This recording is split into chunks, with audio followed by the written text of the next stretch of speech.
के 2:30 बजे मन्नू गौरव को साथ लेकर वापस नीचे मेन रोड तक जाने का रास्ता ढूंढ रहा था कि उन दोनों को झाड़ियां हिलने की आवाज आई। ऐसा लगा कि जैसे कोई बहुत पास था। कदमों की आहट सुनकर मन्नू चौकन्ना हो गया, पर डरा नहीं। वहीं गौरव को डर भी लग रहा था। सर जी, बंदूक आपने उन्हें क्यों दे दी? मैंने कब कहा कि बंदूक दे दी? ये देख।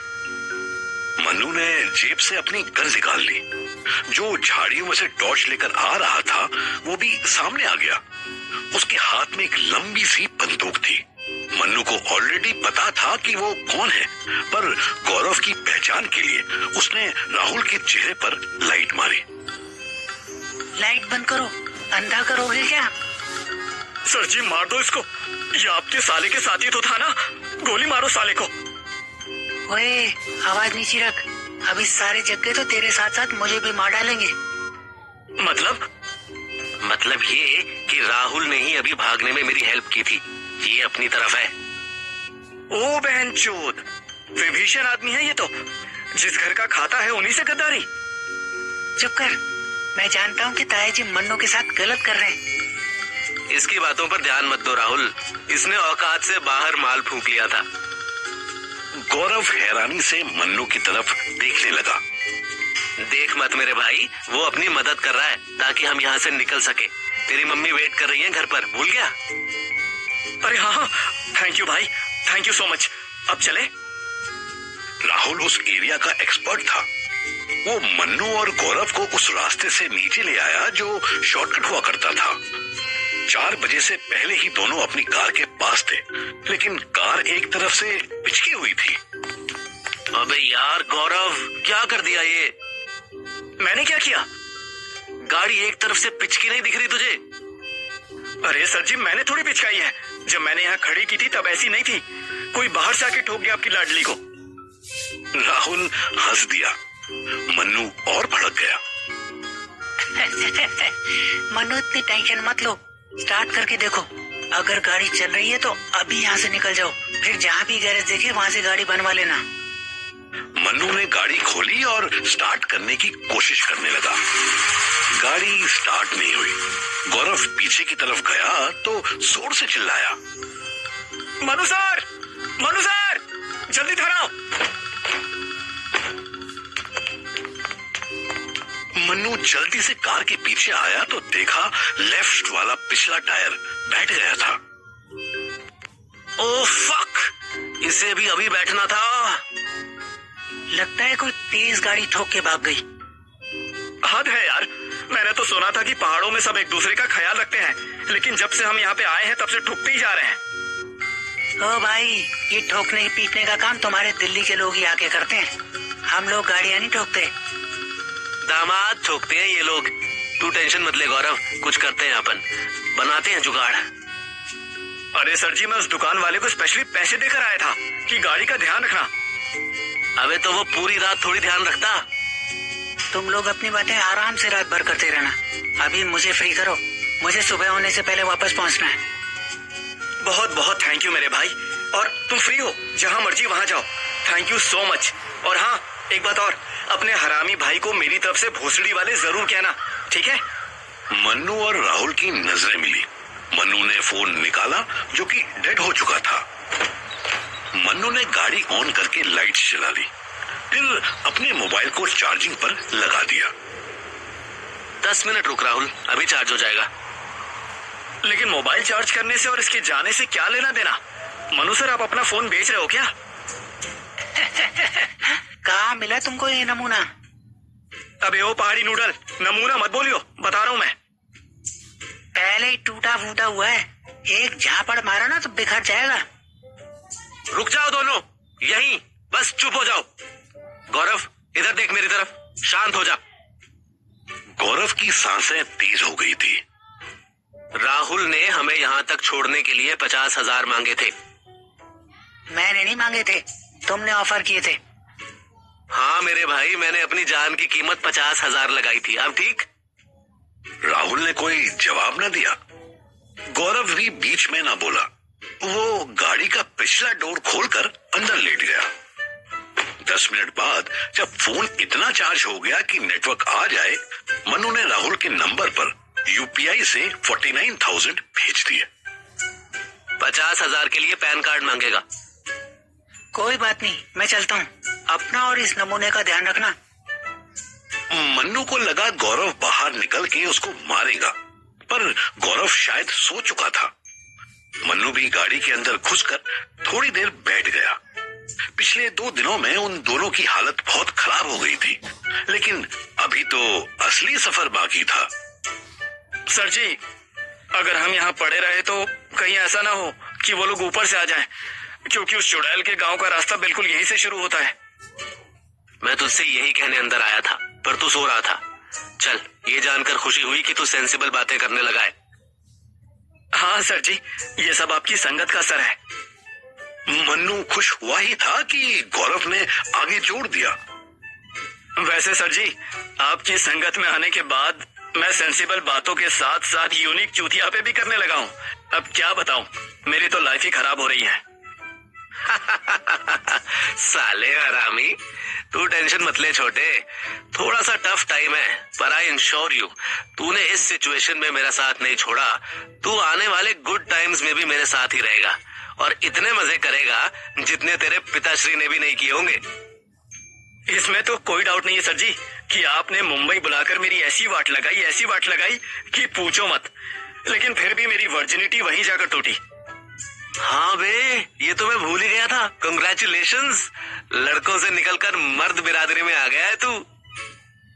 वो तो थैंक यू सर जी, पर मर्द को दर्द बहुत हो रहा है। साले ने गिरा गिरा के ऐसा मारा ना कि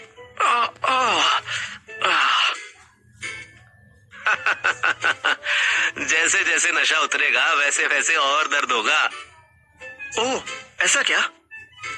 मन्नू अपनी सीट पर बैठा रहा। अचानक उसे धुएं की स्मेल आने लगी। गौरव ने जेब टटोली, उसे अपना लाइटर भी मिल गया और वो सिगरेट भी मिल गई जो संतोष ने उसकी जेब में डाली थी। हाँ, पर सिगरेट थोड़ी टूट गई थी। गौरव को सिगरेट पीता देख मन्नू चिढ़ गया। क्या यार गौरव, अभी तुझे समझदार कहा था और अब इसी सिगरेट की वजह से तू नशे में रहा। रहने दे, बुझा इसे। सर जी, बहुत दर्द हो रहा है, थोड़ा आराम मिलेगा इससे। मेरी मानो तो आप भी एक पफ ले लो, मजा आएगा। चल बे चल, मुझे तो होश में रहने दे। क्या सर जी, आप भी ना होश में रह के ऐसी कांड लगवा दी आपने। अरे एक बार होश खो के तो देखो, क्या पता यहाँ से निकलने का कोई रास्ता निकला है। मन्नू पीछे पलटकर उसे घूरने लगा। गौरव को मन्नू के घूरने की घंटा परवाह नहीं थी। वो मस्ती में कश खींचता रहा। उधर कोटा में राकेश एक सोफे पर बैठा पानी का गिलास सामने लगी सुंदर सी टेबल पर रख रहा था। उसके ठीक सामने मुस्कान और गायत्री बैठी थी। गायत्री के पापा इन तीनों को अकेला छोड़कर यहाँ से जा चुके थे, पर गायत्री नहीं जानती थी कि उसके पापा हॉल में लगे सीसीटीवी को रियल टाइम मॉनिटर कर रहे थे। राकेश के चेहरे पर स्माइल थी, पर मुस्कान और गायत्री नर्वस बैठी थी। घर तो बड़ा शानदार है मैडम आपका। कितने बकरे लगे इसके इंटीरियर करवाने में? गायत्री ने मुस्कान की तरफ देखा। मुस्कान ने हाँ में सर हिला दिया। देखिए राकेश जी, आपके साथ ऐसा कुछ भी करने का इंटेंशन नहीं था। आपने सिचुएशन ही ऐसी बना दी थी कि आप समझ रहे हैं ना। हाँ हाँ, क्यों नहीं। ये लौंडिया क्या कहना चाहते है ये मैं न समझूंगा तो कौन समझेगा। क्यों जी, इन लेडीज का क्या नाम है? ये मुस्कान है, ये मेरी चाइल्डहुड फ्रेंड है। ओहो, तो दोनों मिलके बकरे चुनते हो? नहीं नहीं, इनका तो एनजीओ है। अचानक मुस्कान को गुस्सा आ गया। कट द बुलशिट यार। सर जी, हमारा आपको बीएम करने का कोई इरादा नहीं था। आप खुद आए, आपने खुद ही लात टपकाई और वाह शाबाश, वाह वाह। ये होती है टीम। एक चुपचाप बैठती है तो दूसरी शेरनी बन गई। वाह, कंटिन्यू करो आप लोग, मैं सुन रहा हूँ। मुस्कान ने फिर गायत्री की तरफ देखा तो गायत्री ने रिक्वेस्ट करते हुए ना में सर हिला दिया। फिर उसने ऊपर कहीं दीवार की तरफ इशारा किया। मुस्कान को भी सीसीटीवी दिख गया। देखिए दरोगा जी, हम आपको अश्योर करते हैं कि हम आपकी वीडियो अब किसी को नहीं दिखाएंगे। आप फ्री रहिए। You have our words.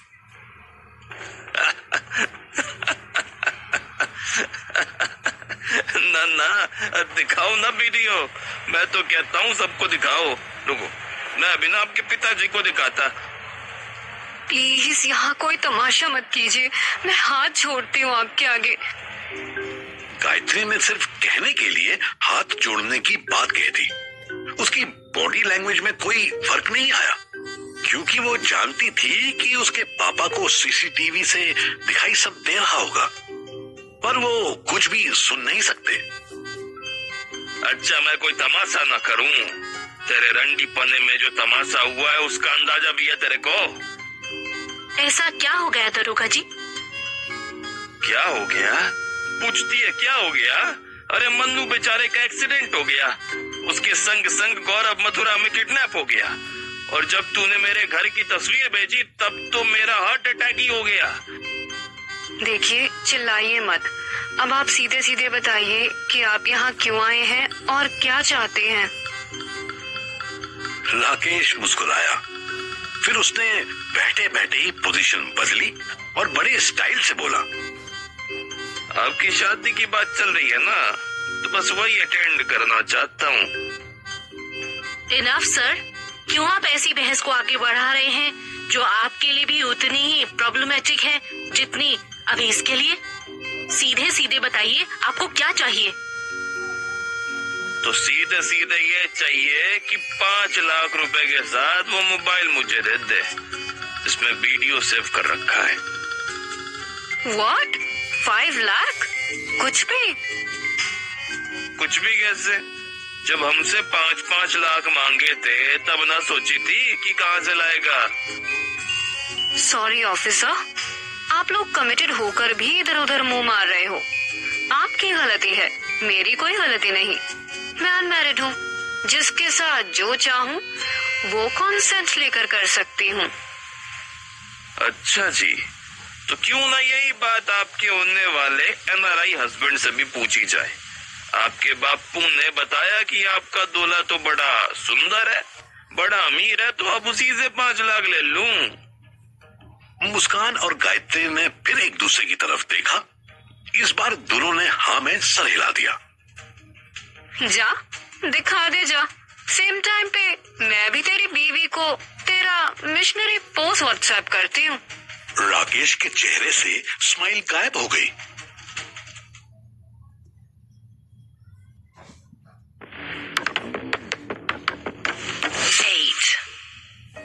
Rakesh Gayatri के घर उसको रिवर्स ब्लैकमेल करने पहुंचा था और अब ओवर स्मार्टनेस के चढ़ते खुद ही फंस गया था।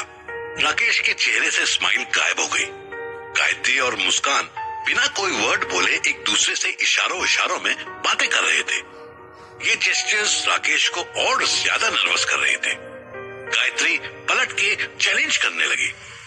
Come on super, go on. जाओ, पापा से कह दो। यहाँ से लेफ्ट जाओगे ना तो उनके बेडरूम से पहले एक छोटा सा डोर दिखाई देगा। ऐसा लगेगा कि वो वॉशरूम है, पर नहीं, वो यहाँ का मॉनिटरिंग रूम है। वहाँ बैठे पापा सीसीटीवी फुटेज देख रहे होंगे कि यहाँ हॉल में क्या हो रहा है।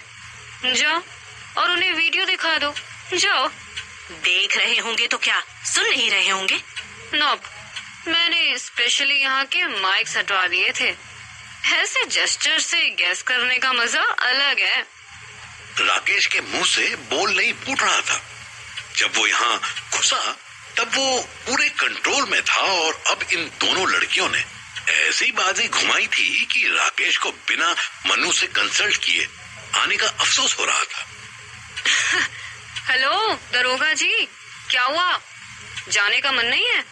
अच्छा, तो एक काम करो, अपना फोन कैमरा की तरफ घुमाकर वीडियो प्ले कर दो। मेरे पापा को वीडियो तो नहीं दिखाई देगी, पर वो इतनी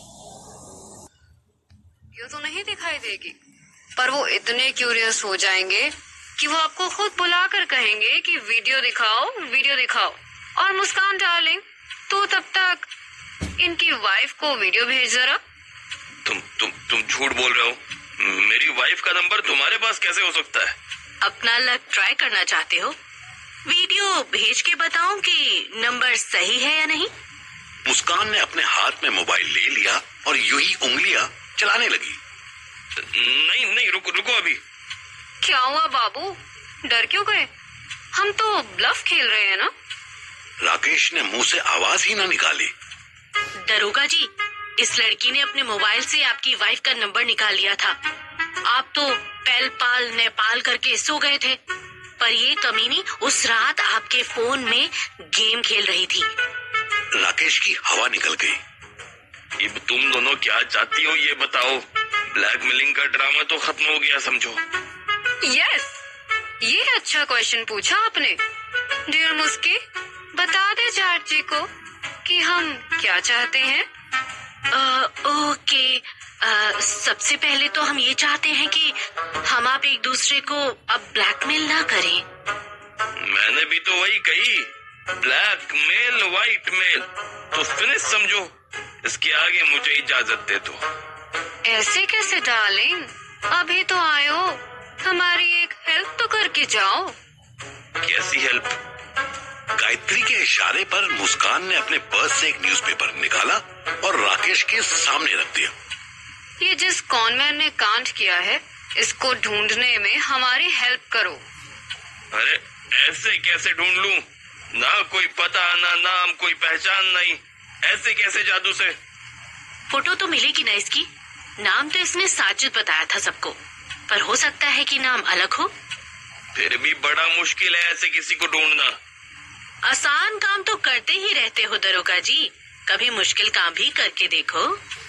राकेश बड़े ध्यान से अखबार की न्यूज पढ़ने लगा। है तो चक्कर आदमी। आप दोनों का क्या बिगाड़ा है इसने? वो ये मेरा मोबाइल और लैपटॉप ले गया। और तो कुछ ना ले गया मैडम। ज्यादा दांत दिखाने की जरूरत नहीं है। अभी तुम्हारी बीवी को भेजूं वीडियो, तब हंसी आए तो बताना। राकेश खड़ा हो गया। देखो गायत्री जी, अगर मदद लेनी है तो ये टोन छोड़नी पड़ेगी। अभी हमने सहमति जताई है कि कोई किसी को ब्लैकमेल ना करेगा। अगर अब भी ये धमकी देनी है ना, तो एक धमकी मेरी भी सुन लो। मेरी घरारी ने वीडियो देख ली तो सर्दियां छोड़ के जाएगी मुझे। हो सकता है ससुराल थाने से सस्पेंड भी करा दे। इन सब के बाद भी भूखा नहीं मरूंगा मैं। लेकिन इतना जान लियो कि मेरा बुरा हुआ ना, तो तुम दोनों को पताल से भी ढूंढ निकालूंगा और गोली मार के जेल चला जाऊंगा। जाट हूँ, बापू और बीवी के अलावा यमराज से भी ना डरता हूँ। राकेश ने अपनी गन पर हाथ रख दिया। मुस्कान और गायत्री दोनों सहम गए। राकेश हाथ जोड़ के बाहर की तरफ जाने लगा तो मुस्कान ने टोक दिया। इतनी रात को कहाँ जाएंगे दरोगा जी, यहीं रुक जाइए। ना देवी जी, आप माफ करो। मैंने तुम्हारे यहाँ का पानी पी लिया, उसी में पछतावा होने लगा था। मैं कर लूंगा अपने रहने का जुगाड़, मेरी परवाह ना करो। अरे आप गायत्री की बात का बुरा मत मानो सर जी, वो डरी हुई है ना, इसीलिए ऐसा बोल गई। आप प्लीज रुक जाओ, टेंशन मत लो। मुस्कान ने राकेश के कंधे पर हाथ रख दिया और बहुत हल्के हाथ से सहलाने लगी। उसके चेहरे पर कमीनों वाली स्माइल आने लगी थी। सुना है आपका स्टेमिना बहुत जोरदार है, रुक जाइए ना आज रात, हम दोनों आपके लिए। राकेश एकदम से घूमा और मुस्कान की तरफ हाथ उठा दिया। मुस्कान राकेश का हाथ देखकर सहम गई। राकेश ने एंड टाइम पर हाथ गाल से टच होने से रोक लिया। राकेश, ये क्या कर रहे हैं आप? मैं तो चुप कर। एक रापटा मार दिया ना तो दोनों के दोनों बेहोश होती फिरोगी। मुस्कान कांपने लगी। एक बारी गलती हो गई मुझसे मैडम, पर ऐसा ना हूँ मैं जैसा तुम सोच रही हो। घर में तुम्हारा बाप बैठा है और मुझे अपने साथ स्टेमिना दिखाने को कह रही। अच्छी है तुम पे। जाने कैसी एनजीओ चलाती होगी। आप गलत समझ रहे हैं। सही ना समझाना मन्ने, भूल हो गई मुझसे जो मैंने इतनी अच्छी पत्नी होते हुए भी इस छिनाल के साथ रात गुजारी। इब्ना होगा ये, माफ कर दो। राकेश गुस्से में फ्लोर को कुचलता हुआ घर से बाहर निकल गया। गायत्री ने मुस्कान को बच्चे की तरह गले से लगा लिया और उसकी पीठ सहलाने लगी। गायत्री का बाप ये सारा ड्रामा कैमरे में देखकर कंफ्यूज होता रहा कि आखिर इनके बीच ऐसी क्या बात हुई कि पुलिस वाला थप्पड़ मारने की धमकी देकर चला गया। मनु ड्राइविंग सीट पर बैठकर सो गया था और गौरव पीछे आराम से फैलकर बेसुध पड़ा था। मनु के शीशे की तरफ कोई बार बार नॉक कर रहा था। मन्नू की हल्की सी आंख खुली तो उसे रोशनी ही रोशनी दिखाई दी। 2 सेकंड बाद उसको समझ आया कि उसके मुंह पर टॉर्च मारी जा रही थी। उसने विंडो डाउन की। वो क्या हुआ भाई साहब, कहीं कोई कमरा नहीं मिला जो गाड़ी में सो गए? मन्नू प्रोसेस करने लगा कि ये आवाज किसी पुलिस वाले की थी या किसी लोकल आदमी की। उसने मोबाइल में टाइम देखा, सुबह के 4 बज रहे थे। गौरव पिछली सीट पर ठंड से सुखा हुआ था। अब बाहर आओ, पहले जल्दी आओ। मन्नू ने देखा कि 6 फीट हाइट के 2 पुलिस वाले जैकेट टोपी से कवर थे। दोनों की एज 35 से ज्यादा नहीं लग रही थी। जैकेट की वजह से ना उसे उन दोनों की नेम प्लेट दिखी और ना ही उनकी रैंक पता चली। Thank you so much officer for waking me up. I was actually we were so tired that. रुको एक मिनट, हिंदी आती है? Yes of course. अरे तो यह बात कम से कम हिंदी में बोल देते। बोलो अब क्या कह रहे हो, जल्दी बोलो। मैं कह रहा था कि हम दोनों बहुत थके हुए थे। कहाँ से आ रहे हो पहले ये बताओ? दिल्ली से? मन्नू अच्छी तरह जान गया कि दिल्ली वालों से यहाँ के लोकल लोग कितने त्रस्त थे। उसने लोकेशन बदल दी। नहीं जी, ब्रिज से, मथुरा से आ रहे हैं। बांके बिहारी मंदिर के बाद सीधा यहीं के लिए। एक पुलिस वाले ने बांके बिहारी मंदिर सुनते ही हाथ जोड़ दिए। दूसरा फिर भी बहस करने लगा। पर आपकी गड्डी तो दिल्ली की है। जी, दिल्ली में सेकंड हैंड गाड़ी सस्ती मिलती है जी, इसलिए वहीं से ले ली। अच्छा, गाड़ी सस्ती मिलती तो बुद्धि भी सस्ती मिलती होगी, थोड़ी ले लेते। आपको क्या पता नहीं है कि ऐसा सड़क पे अपना वाहन के अंदर सोना अलाउड नहीं है? अभी कोई ट्रक या गाड़ी आके ठोक के निकल जाती तो क्या होता? आप तो मर के ऊपर चले जाते, हमें एक केस और हैंडल करना पड़ता। मन्नू इस शानदार लॉजिक के काउंटर में कुछ ना बोला। चलो अपनी लाइसेंस दिखाओ, गाड़ी की आरसी, इंश्योरेंस सब दिखाओ। मन्नू इतने लंबे समय से इंश्योरेंस कंपनी में काम कर रहा था। वो डॉक्यूमेंट्स हमेशा पूरे रखता था, पर इस गाड़ी को लेने के बाद से ही उसे आरसी में नाम चेंज करवाने का टाइम नहीं मिला था। पर उसके पास ओरिजिनल ओनर का लिखा एक एफिडेविट था, उसने वो भी दिखा दिया। पीछे कौन है? छोटा भाई है, बहुत थका हुआ है बेचारा। अरे कोई बात नहीं, थाने में बड़ा सा बेड लगा है, वहाँ पे सुला देंगे। अभी उठाओ इसको, गाड़ी की तलाशी लेनी है। व्हाट? हाउ? व्हाई? ये फिर अंग्रेजी बोलने लगे आप? अरे भाई हमें इतनी नहीं आती है। फिर भी वाई का मतलब तो क्यों होता है ना? तो यूं कि हमें शक है कि आपकी गाड़ी में कहीं कोई नशीला पदार्थ तो नहीं है। मन्नू की भौहें चढ़ गई। आदरणीय पुलिस वाले जी, मुझे नहीं पता था कि हिमाचल सरकार ने आपको टूरिस्ट को तंग करने के लिए अपॉइंट किया है। देखो जी साहब, तलाशी तो हमें लेनी पड़ेगी। आप अपने भाई को बोलो कि वो उठे, नहीं तो फिर हम उठाएंगे तो समस्या हो जाएगी भाई जी। मन्नू 2 सेकंड तक उन दोनों को घूरता रहा। फिर उसने अजीब सा मुंह बनाकर जेब में हाथ डाला तो शादी में मिली शगुन के कुछ रुपए पड़े थे। उसी में से उसने 500 के 2 नोट निकाले और उन दोनों की तरफ बढ़ा दिए। लो रख लो, रात काली हो गई होगी ना। पुलिस वाले एक दूसरे की तरफ देखने लगे। सोहन साहब, ये तो बड़ा पैसा वाला लग रहा है ना। इसकी हरकतें तो यही बता रही है कि दिल्ली से आया है। हाँ, और वैसे कह रहा था कि मथुरा से बांके बिहारी के दर्शन करके आया। वाह, मैं क्या कह रहा हूँ और आप क्या सुन रहे हैं? सुन और समझ तो आप नहीं रहे हो मनमोहन जी। अभी आपके कान पे एक करारा हाथ लग गया तो आप बहुत अच्छे से समझ जाएंगे। मन्नू सुनसान रात में पुलिस से पिटना नहीं चाहता था। उसने शराफत से नोट वापस जेब में रखे और गाड़ी खोलकर गौरव को उठाने लगा। गौरव, गौरव उठ, उठ यार। क्या हुआ सर जी, दिल्ली आ गई क्या? दिल्ली नहीं, पुलिस आ गई। उठ वरना डंडे मार के उठाएगी। गौरव तुरंत घबराकर उठा। खिड़की से बाहर उसे 2 पुलिस वाले बीड़ी जलाते हुए दिखे। गौरव बाहर निकला। सर जी बहुत ठंड है, एक बीड़ी मुझे भी दो ना। दोनों पुलिस वाले मुस्कुरा दिए।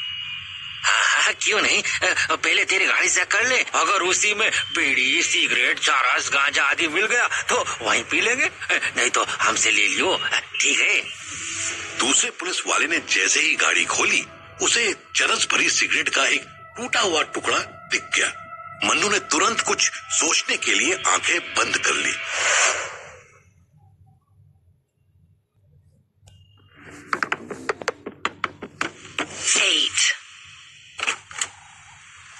मनमोहन जी, आंख बंद करने से बच थोड़ी जाओगे। मन्नू ने आंख खोली। सुबह के 4 बज रहे थे। 2 पुलिस वाले रास्ते में खड़ी गाड़ी और गाड़ी के अंदर सोते 2 लोगों को देख इंक्वायरी करने लगे थे और अब ये पूछताछ गाड़ी की तलाशी लेने पर पहुंच गई थी। पहले पुलिस वाले ने दूसरे के हाथ से उस टूटी हुई सिगरेट का टुकड़ा लिया और सूंघने लगा। है, क्या ये चौरस या गांजा? गौरव शायद अभी तक पूरी तरह नींद से बाहर नहीं आया था। वो ऐसे खुश होता हुआ उनके पास पहुंचा जैसे उसकी मेलोडी टॉफी मिल गई हो। अरे ये कहा था, सीट के नीचे था क्या? मन्नू ने अपने सर पर हाथ मार लिया। ओहो, तो मतलब तुम मानते हो कि ये तुम्हारा है? मन्नू ने देखा कि गौरव उसे घूर रहा था। अब गाड़ी से मिला है तो मेरा ही हुआ ना। भाई चौहान जी, भाई चौहान जी, इन दोनों की भी तलाशी लो और गाड़ी को तो अच्छे से खोल खाल के देखो और कितना माल है। अरे नहीं नहीं, और नहीं है, 3 सिगरेट ही दी थी सालों ने और उनमें से 2 तो तभी पी ली थी। गौरव, मैं बात कर रहा हूँ ना। है ना, इसको बोलने दो। बोल भाई बोल, तू पहले बोल। गौरव बेचारा डर गया। उसे तो पता ही नहीं था कि मन्नू उसके उठने से पहले कौन सी कहानी सुना चुका था। नहीं बोलोगे? थाने ले चलते हैं इसको, वहाँ तो बोलेगा। अरे नहीं नहीं, ऐसा कोई सस्पेंस नहीं है। वो तो रात में हम यहाँ आए ना तो देखा कि टायर बैठा हुआ था। अच्छा, कहाँ से आए? शादी से। यहाँ कौन सी शादी हो गई? किसके घर की शादी थी? गौरव नाम सोचने लगा। अरे हाँ, संतोष जी की बेटी की शादी थी ना। मन्नू ने फिर गौरव को घूर कर देखा। अरे कौन संतोष? जाने कितने संतोष होंगे। ओह अच्छा, संतोष चौहान, हाँ उनकी बेटी थी।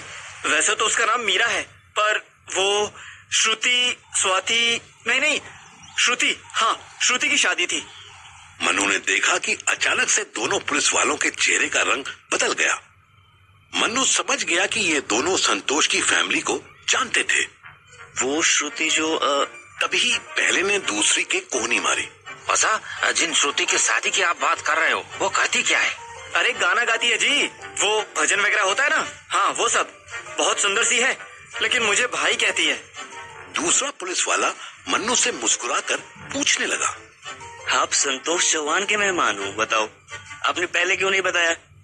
हुआ क्या है, यहाँ क्यों सो रहे हो? गौरव ने फिर एक बार मन्नू की तरफ देखा।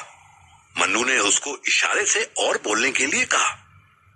हाँ सर, वो ऐसा था कि गाड़ी हम यहीं छोड़ गए थे और ऊपर से आने में हम बुरी तरह थक गए और फिर जब हम लौट के आए तो देखा कि गाड़ी का टायर बैठा हुआ था।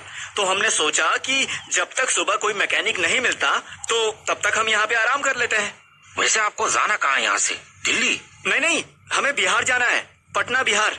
अरे रे, वो तो बहुत दूर है, इस गाड़ी से जाना तो मुश्किल हो जाएगा। कोई नहीं जी, हमारे मनु सर बहुत बड़े खिलाड़ी हैं, ये मैनेज कर लेंगे। मन्नू धीरे से बोला। क्या मैनेज कर लेंगे, पहले टायर तो ठीक हो। हो कोई नहीं जी, आपके टायर को फिट करवाने की जिम्मेवारी हमारी। अरे आप टेंशन मत लो। पुलिस वाले ने तुरंत गाड़ी के दरवाजे खोल दिए और दोनों को अंदर बैठने के लिए कहा। इसके बाद दोनों कहीं चले गए और 10 मिनट बाद एक मैकेनिक को लेकर आए।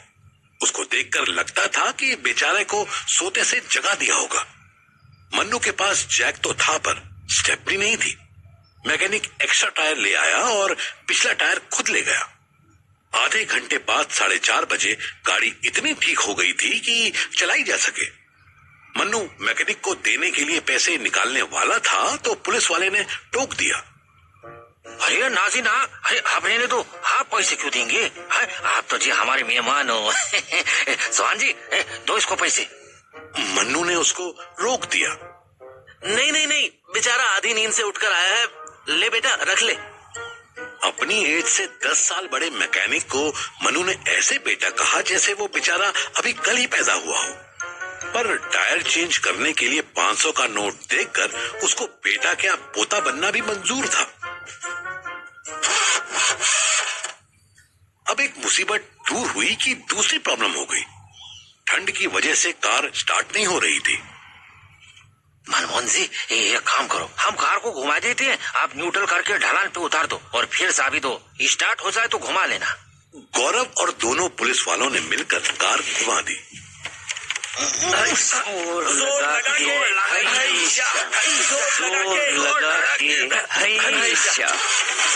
कार टर्न होते ही ढलान पर 2 मिनट नहीं चली थी कि स्टार्ट हो गई। अच्छा जी मनु जी, कोई भूल चूक हुई हो तो माफ करना। हमारी तो ड्यूटी है जी, क्या करें। मनु ने कोई जवाब न दिया। उसका मूड सड़ा हुआ था, लेकिन गौरव इन दोनों से विदा लेते हुए बहुत खुश था। अरे कोई बात नहीं सर जी, बल्कि आपका आना तो हमारे लिए हेल्पफुल ही रहा। सर जी, अगर आप वो टुकड़ा दे देते तो हाँ अच्छा रहता। गौरव बस करो। गौरव बेचारा सहम गया। Thank you so much officer, good bye. Mannu ने कार आगे बढ़ा दी। पीछे खड़े पुलिस वाले हाथ हिलाते रहे। फिर दूसरे वाले ने उसी सिगरेट का छोटा सा टुकड़ा जेब से निकाला और सूखने लगा।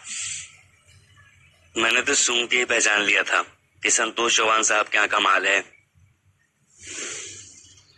सुबह 6 बजे राकेश मन्नू के साथ फोन पर बात कर रहा था। वो बस घर पहुंचने ही वाला था। उसने मन्नू को सारी बात बता दी थी। दरोगा जी, ऐसी कोई जानकारी हो तो पहले शेयर कर लिया करो ना, मुझसे बात तो कर लेते फिर हमला करते यार। अरे देख भाई मन्नू, तेरे बाप का नौकर तो मैं ना हूं ना कि तुझसे सलाह करे बिना कोई काम ना करूं। और रही बात तुझे बताने की, तो बहन चोट तेरा फोन कभी ऑफ बता रहा था तो कभी आउट ऑफ नेटवर्क। क्या करता मैं? हाँ, वो इसलिए कि मीरा की फैमिली ने ऐसी जगह रखा था मुझे जहाँ नेटवर्क नहीं आ रहे थे। अरे चूत, ये तू मीरा के घर के करने गया था ये बता। अपनी बेइज्जती करवाने। तुम वो छोड़ो यार, अब मैं बाहर आ गया हूँ और पटना जा रहा हूँ। जहाँ मर्जी जा, मुझे क्यों रिपोर्ट दे रहा है? रिपोर्ट नहीं, लोकेशन दे रहा हूँ। और रही बात गायत्री की, तो तुमने उसका घर कैसे जाना? उसी के चूतिया पे से जाना।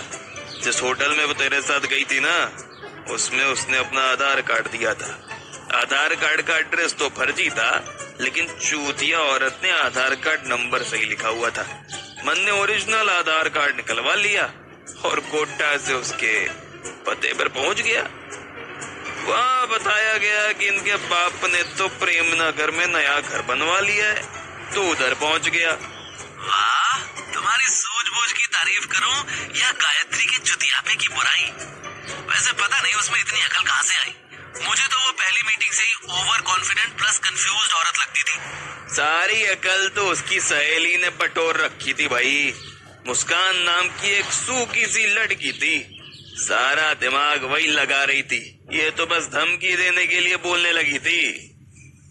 मन्नू के एंटीनास अलर्ट हो गए। एक मिनट, ये मुस्कान नाम की जो लड़की बताई, ये क्या कोई एनजीओ चलाती थी?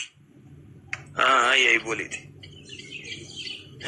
एक मिनट, तू इसको भी जानता है? भोसड़ी के पूरे भारत में कोई कुंवारी लड़की जिंदा बची है या नहीं जिसे तू जानता ना हो? अरे यार, मजाक बाद में। अब समझ आया ये कि ये शिवानी को बताने के लिए क्यों इतनी जज्बाती हो रही थी। मैं तो मुस्कान को अच्छी लड़की समझा था। अरे घंटा अच्छी लड़की मेरे मोड़े पे हाथ रख के बोल रही थी कि आज रात यहीं रुक जाओ, मजा ला दूंगी। सब साली रंडी है बहनचो। नहीं यार, सब साली चुड़ैले हैं और एक साथ ऑपरेट करने लगी है। कोई नहीं, इनका इलाज है मेरे पास। एक बार बिहार पहुंचकर शिवानी को सुरक्षित ले आऊं बस। मन्नू ने कॉल काटा और कार की स्पीड बढ़ा दी। वो लोग पंचकुला क्रॉस कर रहे थे। यहाँ से मौसम भी गर्म होने लगा था और अब स्पीड भी तेज हो गई थी। सुबह 7 बजे शिवानी अपने गांव में हैंडपंप से बाल्टी भर रही थी।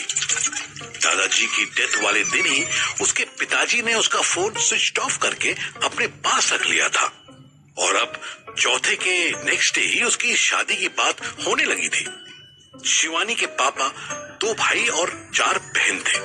पापा जितने शरीफ थे, चचा उतने ही दुष्ट गंदे नेचर के आदमी थे। ऑलमोस्ट उसी नेचर की सबसे बड़ी वाली बुआ थी।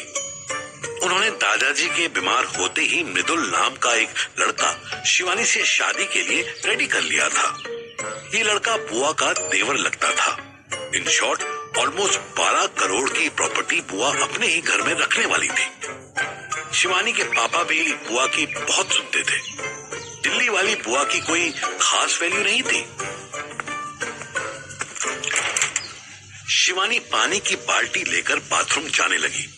उसने अब तक किसी को भी मन्नू के बारे में नहीं बताया था। इतने सारे कांड के बाद से वो खुद भी मन्नू को लेकर श्योर नहीं थी, पर मन्नू के अलावा और किसी के साथ रहने का सोचकर भी उसकी जान निकलने लगती थी। अभी शिवानी ने बाथरूम का दरवाजा खोला भी नहीं था कि बुआ ने आवाज लगा दी, शिवानी तनी आओ। नहा के आते हैं बुआ जी, 5 मिनट रुकिए। नहाए ना नहाए सब इक्को सी लगती हो, जल्दी आओ, बहुत ही जरूरी काम है। शिवानी ने बाल्टी पटकी और गुस्से में बड़ी बुआ से मिलने रसोई में चली गई। हाँ बुआ, क्या है? तुम्हारा बिया है। अरे देखो तो सही जो दिखा रहे हैं। बड़ी बुआ साइज में भी बहुत बड़ी थी। उनको देखकर लगता था कि अगर ये अकेली 9 दिन का उपवास रख लें तो बिहार में 1 महीने तक कोई भूखा ना सोए। वो शिवानी को मोबाइल में एक फोटो दिखा रही थी। शिवानी ने देखा कि गांजा पी पी के बिल्कुल काला हो चुका लड़का पतली टांगों वाली जीन्स और अपने शरीर से डबल साइज की लाल शर्ट पहने कैमरा की तरफ देख रहा था। क्या है ये? का नहीं कौन पूछो, हमारा देवर है। देखने में थोड़ा करिया है पर दिल का बहुत नेक है। तुम एक बारी मिलके तो देखो। हम कोई डॉक्टर थोड़े ही हैं। इसको किसी अस्पताल में ले जाइए, कुपोषण का मरीज है ये। हाँ, तुम तो बड़ा हूर का परी हो। अपना चेहरा देखी हो आईना में, सिकुड़ के सूती कपड़ा हो जा रही हो। शिवानी ने आगे बहस करनी जरूरी नहीं समझी। वो फिर बाहर जाने ही लगी थी कि उसको एक आइडिया आया। सुनिए बुआ जी, हम इससे मिलना तो नहीं चाहते अभी, पर हम बात करके देखें फोन पे। हाय हाय, क्यों नहीं, हम तुमको नंबर दे देते हैं। मोबाइल नहीं है हमारे पास, पापा झपट लिए हैं। आप अपना दीजिए, हम बात करके लौटा देंगे। बड़ी बुआ को हल्का सा डाउट तो हुआ, पर उसने फिर भी शिवानी को अपना मोबाइल दे दिया। ज्यादा बात नहीं करना पहली बार में, थोड़ा करके काट देना। कहना बुआ जी बुला रही हैं, ठीक है? शिवानी ने हाँ में मुंडी हिलाई और बाहर निकलकर उसी फोन से मन्नू को कॉल मिलाने लगी।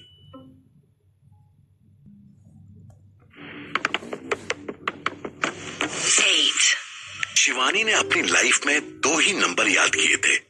एक नंबर उसके पापा का था, क्योंकि तब उसके घर में वो पहला मोबाइल आया था, और दूसरा नंबर मन्नू का था। शिवानी को बस 2 मिनट का टाइम मिला था और मन्नू था कि फोन नहीं उठा रहा था।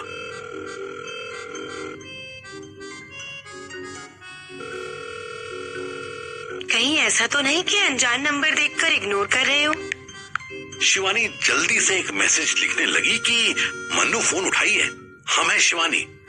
इससे पहले कि शिवानी दोबारा कॉल मिलाती, मन्नू की तरफ से कॉल आ गया। शिवानी की हार्ट बीट तेज हो गई। Hello Mannu. Hello baby. Hello Mannu, बोलिए ना, आपकी आवाज कट रही है, तनी जोर से बोलिए। Hello hello. से खिटपिट के सिवा कोई शब्द ऐसा नहीं था जो शिवानी को समझ में आ जाए। तभी पीछे से बुआ चिल्ला पड़ी, ऐ शिवानी, कितना बात करेगी रे? शिवानी ने कॉल डिस्कनेक्ट किया और मैसेज डाला, जब तक हम कॉल ना करें तब तक आप भी मत करना। ये नंबर हमारी बुआ का है, बड़ी मुश्किल से मिला है। आप कहाँ रह गए? कब तक आओगे?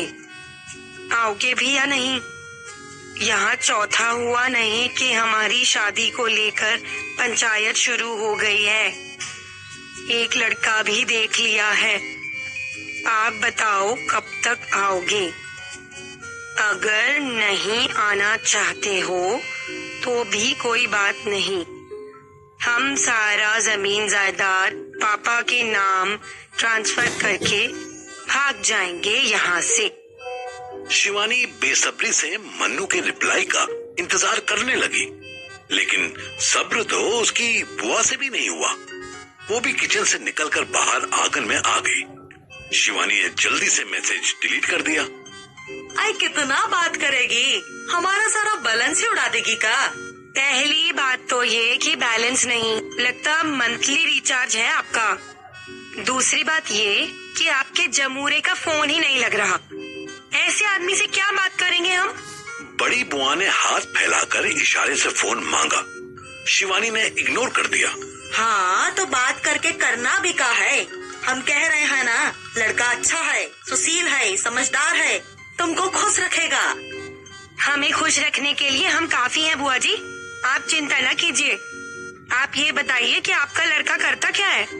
हमारा लड़का थोड़े है, हमारा देवर है, छोटका देवर। बड़ी बुआ ने शिवानी के हाथ से मोबाइल लेने की कोशिश की। शिवानी ने हाथ पीछे कर लिया। घुमाइए नहीं हमको, बताइए करता क्या है, कितना कमाता है, कौन कौन से नशे करता है? ज्यादा बैरिस्टर ना बनो, लड़का है, हमारा बिरादरी का है, और क्या चाहिए? तुम हमारा मोबाइल दो पहले। शिवानी हाथ नचा नचा के बात करने लगी। वो कैसे भी करके मन्नू के मैसेज आने तक मोबाइल अपने पास ही रखना चाहती थी। नहीं देंगे, पहले लड़का से बात करेंगे, उसका काम धाम जानेंगे, फिर देंगे। अरे तो क्या हम अपना मोबाइल लेने के लिए तब तक यहीं खड़े रहेंगे? हाँ, काय खड़े रहना है? रसोई है उधर, कोई पनिशमेंट भी नहीं मिला है आपको। जाइए अपने काम कीजिए, हम बात करके फोन लौटा देंगे। अरे वो हमको किसी से बात करना है। किससे करना है बताइए, हम मिलाते हैं। शिवानी मोबाइल हाथ में लिए फोन मिलाने की एक्टिंग करने लगी। नहीं वो किसी का फोन आना है। हाँ तो जिसका भी फोन आएगा हम आपको देने आ जाएंगे, हम भी नहीं उठाएंगे, चिंता मत कीजिए। काहे का बहस चल रहा है ये? सिमो, बिट्टू, काहे तंग कर रही है बुआ जी को? शनि को पता ही नहीं चला कि कब उसके पापा आ गए। वो सत्थोका गई, बुआ को शय मिल गई। देखो ना भैया, हमारा फोन ले ली है और अब दे नहीं रही है। सिमो, तुम्हें मना किया था ना कि दादाजी की 13वीं तक मोबाइल नहीं चलाना है। पर पापा जी, बुआ ने ही तो कहा कि इनका पसंद का लड़का है, उससे बात करके देखें। अब वो फोन उठाएगा तभी तो बात करेंगे। या तो आप हमें हमारा मोबाइल वापस करिए, नहीं तो बुआ जी से कहिए कि थोड़ा सा सब्र करें। यूं भी गांव में इनको क्या करना है फोन का, इनका कौन सा फैक्ट्री चल रहा है? ऐसे बात करते हैं बुआ से? शिवानी मुंह गिरा के चुप हो गई। यही ना भैया, आजकल का बच्चा लोग कुछ भी बोल देता है हमारे मुंह पे। एक हम थे, हमारा हिम्मत नहीं पड़ता था। गलत तरीका से बोली है, पर बात तो ठीक बोली है ना। तुम्हें क्या करना है मोबाइल का? 4 दिन बाद घर में चूल्हा जला है, उधर ध्यान लगाओ। पर भैया, कोई परवाह नहीं, तुम्हारे पसंद का लड़का है ना। अब बात नहीं करेगी तो ब्याह कैसे करेगी? जाओ अपना काम करो, जब उसका बात हो जाएगा तो वो खुद दे देगी फोन। जाओ। बुआ को जाने के लिए कह के पापा भी मुड़े और अंदर चले गए। बड़ी बुआ बेचारी मुंह ताकते किचन की ओर जाते जाते धीरे से बोली, बहुत सुने थे कि औरत ही औरत का दुश्मन होता है, आज देख भी लिए। सेम टू यू बुआ जी। शिवानी के चेहरे पर बड़ी सी स्माइल आ चुकी थी, पर उसकी वजह बुआ जी नहीं थी, बल्कि स्क्रीन पर मनु का रिप्लाई आना था। बेबी मैं आ रहा हूँ, बहुत बड़ा कांड हो गया था। यूं समझो कि किडनैप हो गया था। अब बचते बचाते सीधे तुम्हारे पास आ रहा हूँ। तुम मुझे एग्जैक्ट गांव की लोकेशन भेजो। शिवानी टेक्स्ट मैसेज में लोकेशन तो सेंड नहीं कर सकती थी, पर व्हाट्सएप मैसेज भेजने के लिए नंबर सेव करना था, जो वो करना नहीं चाहती थी। उसने अपने तहसील के नाम के साथ डिटेल्ड एड्रेस मैसेज में लिख दिया। इस डिटेल में कहां से कब टर्न लेना है और घर की गली पर हैंडपंप लगा है और घर पेंट ब्लू है, ये भी शामिल था। मनु को आने में 24-25 घंटे लगने थे। अब बस उसे एक दिन और इंतजार करना था। सुबह के 11 बज रहे थे और मनु ने अब तक सिर्फ 2 बार गाड़ी रोकी थी। पहली बार उसने मंडी में पेट्रोल भरवाया था, तब 10 मिनट के लिए ब्रेक लिया था, और दूसरी बार वो चंडीगढ़ में खाना खाने के लिए रुका था। चंडीगढ़ से निकले उसे 1 घंटा ही हुआ था कि उसकी आंखें झपकने लगी। आसपास से निकलते हुए ट्रक उसे ऐसे लगने लगे जैसे कान के पास से कोई गोली निकल रही हो। गौरव का फोन चार्ज हो चुका था। वो कभी खुशबू से चैटिंग कर रहा था तो कभी सुहाना को अपने चरस पीने के किस्से बता रहा था। इन दोनों से चैट करने के साथ साथ वो बीच बीच में गेम भी खेल रहा था।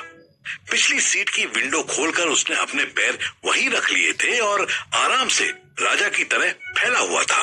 कैंडी क्रश में टॉफियां फोड़ते हुए अचानक उसकी नजर रियर व्यू मिरर पर गई और वो चिल्ला पड़ा, अरे सर जी, सर जी, सर जी, सर जी उठो।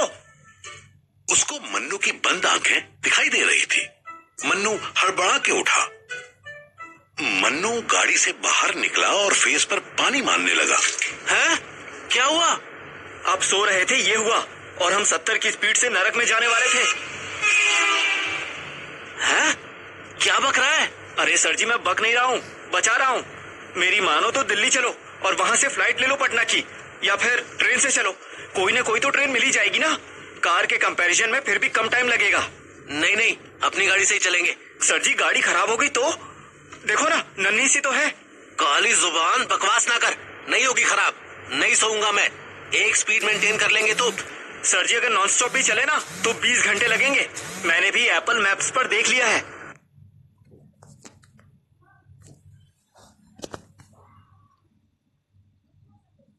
जिद मत करो, बात मानो। नहीं, अपनी गाड़ी से ही चलेंगे। तू एक काम कर, आगे आकर बैठ जा। गौरव आराम से आगे वाली सीट पर बैठ गया। मन्नू भी वापस आकर बैठ गया और जर्नी स्टार्ट हो गई। हम 3 घंटे में दिल्ली क्रॉस कर जाएंगे, तू टेंशन मत ले। बस मोबाइल में घुसे रहने की बजाय सड़क पर ध्यान रख। ठीक है, मैं सड़क देख लेता हूँ, आप बीच बीच में सो जाओ। और हाँ, एक्सीडेंट होने से पहले मैं उठा दिया करूंगा, ठीक है ना? मन्नू गौरव को घूर के देखने लगा। गौरव के चेहरे पर शरारती मुस्कान आ गई। वो खिड़की से बाहर देखने लगा। मुश्किल से 1 घंटा बीता होगा कि कुरुक्षेत्र पहुंचने से पहले ही मन्नू फिर झपकी लेने लगा। इस बार गौरव चिल्ला पड़ा, बस बहुत हुआ सर जी, अब बहुत ज्यादा हो गया है। मन्नू फिर हड़बड़ा के उठा और गाड़ी संभालने लगा। क्या हो गया? ऐसे क्यों चिल्ला रहा है जैसे तेरी बीवी तुझे छोड़ के भाग गई हो? सर जी, डोंट माइंड, पर छोड़ के भाग जाए ना तो चलेगा, लेकिन मेरी बीवी अगर ड्राइव करते करते सोने लगे ना तो ये बिल्कुल भी नहीं चलेगा। सर जी, मेरी समझ में नहीं आ रहा कि आप इतना रिस्क ले ही क्यों रहे हो। तेरी समझ से बाहर की बात है प्यारे। तू ही तो कह रहा था ना कि शिवानी भाभी का क्या होगा। अब जा रहा हूँ उसको बचाने, तो तू ही मुझे रोक रहा है। हाँ सर जी, बिल्कुल बचाने जाओ, पर मरने मत जाओ। सर जी, फ्लाइट अफोर्ड कर सकते हो और ट्रेन तो हर कोई अफोर्ड कर सकता है, पर इस छोटी सी गाड़ी के साथ 25-30 घंटा ड्राइव करना बहुत ही मुश्किल होता है। 25-30 घंटा ड्राइव करना बहुत ही मुश्किल होता है। सर जी, बात को समझो, मैं रोड एक्सीडेंट में मरना नहीं चाहता। मन्नू तिरछी निगाह से गौरव की तरफ देखने लगा। फिर 5 मिनट बाद बोला, ठीक है, मैं तुझे आगे कुरुक्षेत्र बस स्टैंड पर उतार देता हूँ। तू वहां से दिल्ली की बस पकड़ और घर जा। क्या? और आप? मैं जिंदा बच गया तो शिवानी के पास, अगर नहीं बचा तो कल के अखबार में। गौरव ने फिर कोई जवाब नहीं दिया। 30 मिनट भी नहीं निकले होंगे कि वो लोग कुरुक्षेत्र पहुंच चुके थे। बस स्टैंड तक का रास्ता मन्नू का देखा भला था। वो उधर जाने ही लगा था कि गौरव ने टोक दिया। सर जी अकेले रिस्क मत लो, बात मानो मेरी। चाहता तो नहीं था, पर जब तुझे डर लग रहा है तो क्या करूं। जा तू। अच्छा ऐसा नहीं हो सकता कि आप मुझे ये कार चलानी सिखा दो? मन्नू ने फिर तिरछी निगाह से गौरव को देखा। 10 मिनट का क्रैश कोर्स चाहिए तुझे? YouTube पे देख ले कैसे गाड़ी चलती है। बाकी तूने GT वाइस सिटी में तो चलाई ही होगी। मजाक नहीं कर रहा हूँ सर जी, और वैसे भी ब्रेक क्लच रेस तो मैं देख ही रहा हूँ ना कब से। अब बस मुझे गियर का सिस्टम समझा दो। कब से देख रहा है? अरे तब से जब से यहाँ मैं आपके साथ में बैठा हूँ। मन्नू ने फिर अपना माथा पीट लिया। देखो सर जी, डिमोरलाइज मत करो। एक तो मैं हेल्प करने के लिए खुद से आगे आ रहा हूँ, और अगर मैं सेल्फिश होता ना तो घर की बस पकड़ लेता। मन्नू ने बिना कोई बहस किए गाड़ी साइड में रोक ली। बाइक चला लेता है? हाँ बाइक तो चला लेता हूँ। बस ध्यान से सुन फिर। जैसे बाइक में गियर बदलने के लिए स्पीड पे डिपेंड होते हैं ना, वैसे ही इसमें भी होते हैं। तू गियर की टेंशन छोड़, वो मैं लगा दूंगा। तू बस क्लच, रेस, ब्रेक का ध्यान रख। गौरव रेस और क्लच दोनों दबा रहा था, जिससे इतनी आवाज कर रही थी कि शीशे हिलने लगे। भाई क्लच भी छोड़, धीरे धीरे धीरे छोड़। गौरव धीरे धीरे बोल नहीं पाता था। क्लच क्या छोड़ता। उसने जरा सा पैर हटाया तो गाड़ी चलने लगी। फिर एकदम क्लच छोड़ दिया तो उड़ने लगी। वो चिल्लाया, अरे वाह, ये तो बहुत ही आसान है। और अगले ही मिनट में कार आउट ऑफ कंट्रोल होकर डिवाइडर से ठुक गई।